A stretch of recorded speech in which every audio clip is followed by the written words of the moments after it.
হযরত আমর ইবনে আস রাদিয়াল্লাহু তাআলা আনহু হাদিসটা বর্ণনা করেছেন। তিনি বলছেন, নবীজি আমাদেরকে এই দোয়াটি শিখিয়েছেন আর বলেছেন, তোমরা এই দোয়াটি প্রত্যেকটা দিন যদি একবার করেও পাঠ করতে পারো, তাহলে আল্লাহ পাক ওই দিনের জন্য, ওই দিন এবং ওই রাত 24 ঘন্টার জন্য আল্লাহ তোমাদেরকে শয়তান থেকে পৃথক করে দিবে। শয়তান ওই দিন ওই দোয়াটা পড়ার সঙ্গে সঙ্গে চিৎকার করে বলতে থাকে যে, তুই আজকে সারা দিনের জন্য, সারা রাত্রির জন্য আমার ওয়াসওয়াসা থেকে তুই দূরে চলে গেলি, আমার এরিয়ার, আমার কন্ট্রোলের বাইরে চলে গেলি, আমি তোকে ইচ্ছা করলেও আর ধোঁকা দিতে পারবো না।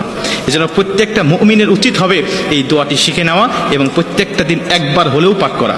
আল্লাহ রাসূল সাল্লাল্লাহু আলাইহি ওয়াসাল্লাম দোয়াটি বলছেন, আউযু বিল্লাহিল আযীম ওয়া বিওয়াজহিল কারীম ওয়া সুলতানিহিল কাদিম মিনাশ শাইতানির রাজিম। আমি দোয়াটি আবারও বলছি, দোয়াটি সবাই লিখে নেবেন যাতে আপনার ভুল না হয়ে যায়। সহি সুন্দর করে আস্তে আস্তে আপনার প্রত্যেকটা দিন একবার হলেও পাঠ করবেন। আউযু বিল্লাহিল আযীম ওয়া বিওয়াজহিল কারীম ওয়া সুলতানিহিল কাদিম মিনাশ শাইতানির রাজিম। নবীজি বলছে, তুমি এইভাবে